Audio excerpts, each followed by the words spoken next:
Assalamualaikum warahmatullahi wabarakatuh. Sahabat petir, sahabat Abah Safwan dimanapun berada. Salam petir, jeder, jeder, jeder.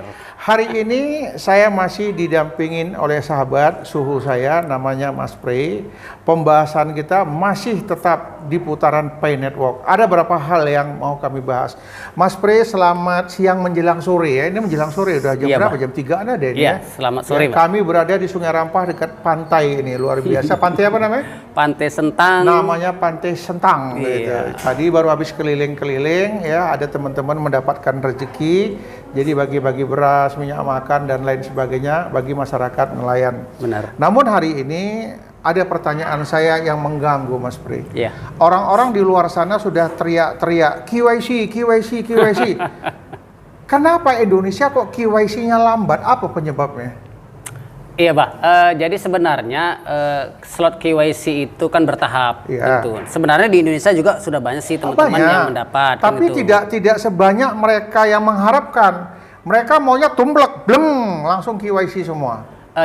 Jadi kendalanya gini, Indonesia ini kan termasuk negara hukum kan gitu. Jadi mungkin pihak Kortim sendiri sudah menjelaskan bahwa ada beberapa negara di dunia yang ketika kita untuk memvalidasi identitas itu harus mendapat perizinan dari pihak pemerintah kan gitu. Bukan Kortim tidak mau, tetapi ada hal-hal yang harus diselesaikan dulu prosedurnya. Iya, benar. Jadi memang contoh misalnya di Indonesia ini ada 500.000 pioner misalnya kan gitu. Lebih kurang 500.000 pioner, kan tapi gitu. dalam cerita ini ya, bukan sesungguhnya ya. Ya, nah jadi kalau misalnya ada 1, 2, 3 orang KYC ya kan, kemudian KYC mereka diluluskan. Iya. Nah, mereka bisa memberikan Edukasi. pengajuan kepada pioner lain merekomendasikan.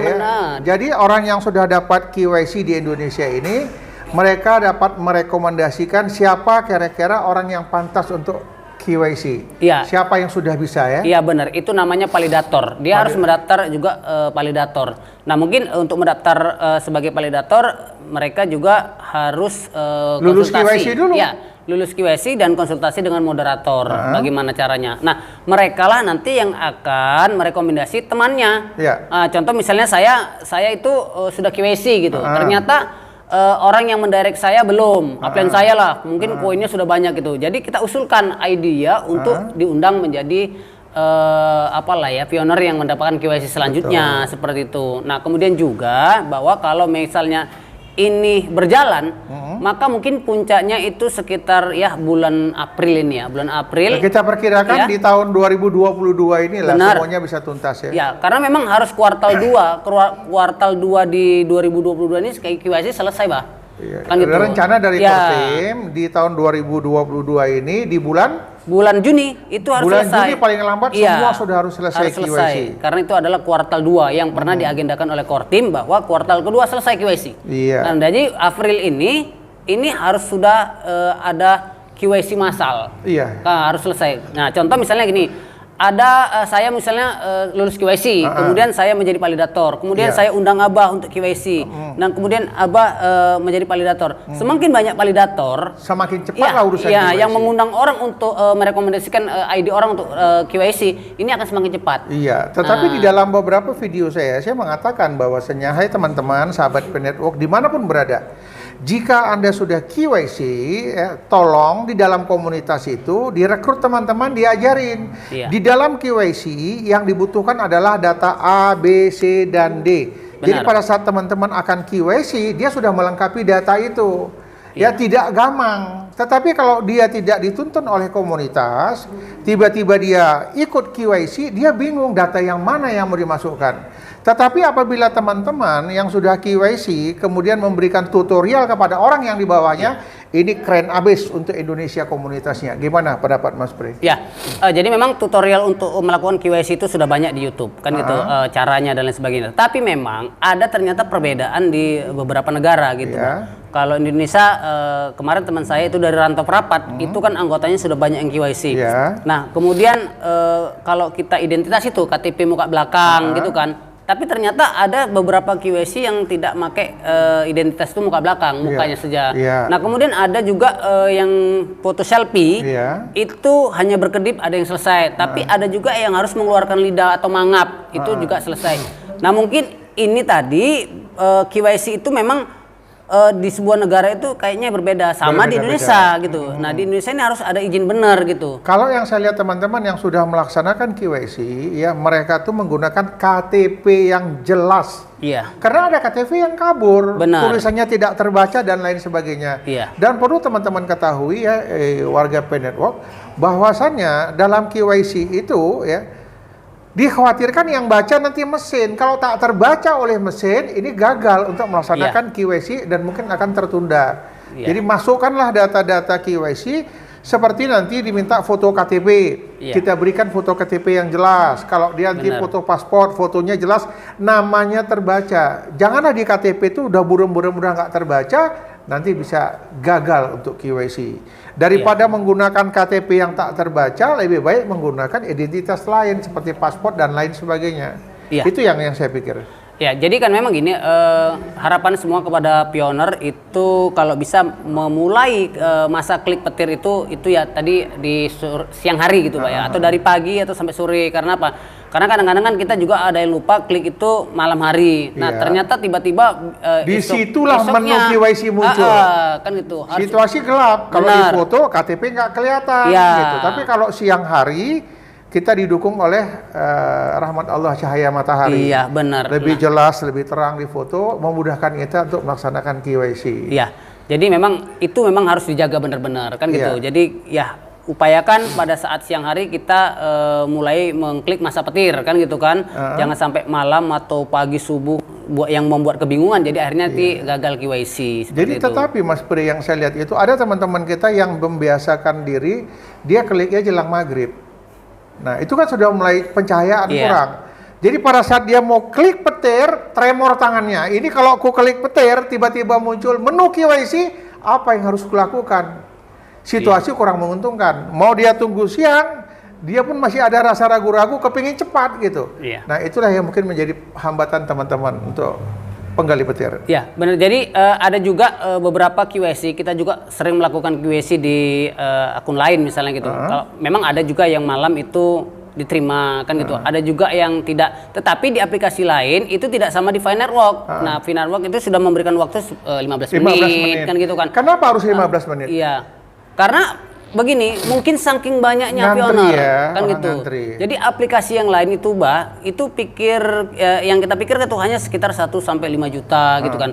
Nah, sementara ini 34 juta itu hanya untuk waktu yang singkat kan gitu. Kalau misalnya kuartal 2 misalnya kan kuartal 2 2022 ini itu kan 3 bulan. Berarti kan kalau 3 bulan itu kan 90 hari. Nah, kalau 90 hari itu misalnya dibagi dari 33 juta itu kan pastinya satu hari sudah harus 500 ribuan yang jadi orang-orang itu banyak kadang-kadang mau klik petir pada malam hari dia takut karena pencahayaan kurang. Tapi kepingin cepat untuk klik petir biar cepat KYC.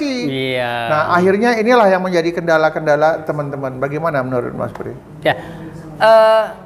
Kalau hari ini memang kita banyak juga grup-grup itu ketika sudah KYC ya artinya kepingin lekas cair kan gitu. Menunggu lagi padahal kan gitu. Setelah KYC ada lagi proses selanjutnya ya. Benar. Kita punya data-data yang kita masukkan itu kan mesti dicek ulang lagi. Iya benar. Jadi nunggu KYC-nya semua itu selesai dari seluruh pioner itu semua selesai kecuali memang akun-akun yang robot, akun-akun yang tidak cocok KYC tak bisa menjawab KYC secara otomatis. Ya mungkin itu kan gitu. Tetapi ya memang yang sudah lulus ya nunggu waktu lagi. Yang belum melakukan KYC ya mungkin menunggu dan ya sedikit gundah gulana, bosan dan sebagainya itu biasa. Setelah KYC kan ada lanjutannya lagi, mainnya terbuka nanti. Makanya ketika semua KYC data semua terkumpul, maka apa dulu yang akan laku? Yaitu koin atau poin di mainnet tertutup itu akan laku. Makanya hari ini itu P-Chain Mall itu sekarang sedang upgrade. P-Market Indonesia juga sedang upgrade dan lain sebagainya sedang upgrade. Karena apa? Karena kalau ini selesai, misalnya ini semua sudah lulus KYC selesai, kemudian mereka marketplace siap harus menerima koin itu. Iya, tapi Kan perlu gitu. juga kita ingatkan teman-teman kita ya yang dimanapun berada, saya Indonesia ini ya, kita ingatkan, maaf ya kalau saya salah, saya minta maaf sebelumnya, bahwasanya koin PIN network itu bukan bisa langsung ditukar dengan uang tunai. Iya. Ini hanya sebagai alat barter. Ini Benar. teman-teman perlu, betul kan Benar. itu Mas Pur ya? Nah, jadi di mainnet tertutup ya, in closed mainnet itu memang ditukarkan dengan barang. Iya. Jadi di mainnet terbuka nanti, open mainnet, itu baru ditukarkan dengan uang. Nanti setelah Iya. mainnet terbuka, Dan itu 3 tahun. 3 tahun ya. Iya, karena apa? Karena di situ kan durasi terlama adalah 3 tahun mengunci. Setelah 3 9%. tahun di mainnet terbuka baru bisa menjadi uang fiat. Iya, benar. Untuk sekarang ini dia hanya alat barter. Iya. Makanya 2025 itu diprediksi bahwa ya harga koin itu bisa $1.000. Saya rasa pun bisa lebih. Nah, bisa lebih. Karena apa? Karena memang itu adalah puncak penguncian. 3 tahun itu adalah puncak penguncian, Mbak. Dan saya pun nguci 3 tahun juga, Iya. hanya menggunakan sebagian Harus aja. kan gitu. Nah, jadi memang hari ini ya kita lihat ya teman-teman ada yang ya memberikan informasi terus seperti kita ini memberikan informasi terus. Sebenarnya kita yang memberikan informasi adalah apalah hal-hal yang paling mudah sajanya di Iya. DeFi Network ini kan gitu. Ya karena bosannya menunggunya, makanya kita kadang-kadang sedikit Membagi informasi ke ya teman-teman. tidak percaya dan lain sebagainya itu karena kita bosan gitu. Iya, Tetapi ya memang membosankan sih sebenarnya. Memang kita sendiri kan ya gitu. sebagai pelaku dia kepingin Iya. kalau bisa cepat KYC, cepat money terbuka, cepat koin bisa berharga. Itu kan maunya kita. Jadi yang belum KYC mau KYC, yang KYC juga menunggukan orang KYC kan gitu. Ini kan gitu, tunggu-tungguan kan gitu. Betul. Apalah pesan-pesan Mas Pri untuk teman-teman sahabat PIN Network kita? Ya, jadi buat teman-teman mengenai KYC itu tidak usah khawatir. Memang di Indonesia infonya adalah bagaimana data yang kita miliki itu harus memang aman dan kemudian kita butuh banyak validator. Nah, Mbak, jadi semakin banyak validator yang ada, itu akan berkemungkinan lebih banyak KYC yang akan muncul. Itu yang kita tunggu-tunggu iya. ya. Jadi kalau hari ini sistem KYC itu sistem batch ya kan, karena itu memang sedikitnya validator. Oh, gitu. Jadi kalau nanti validatornya banyak, selesailah semua KYC yang akan terjadi pada Pi Cepatlah Network. proses KYC untuk Benar, Indonesia. iya. Baik sahabat petir dimanapun berada, sementara ini dulu yang dapat kami sajikan. Kita tunggu video berikutnya. Salam petir, jeder, jeder, jeder. Assalamualaikum warahmatullahi wabarakatuh.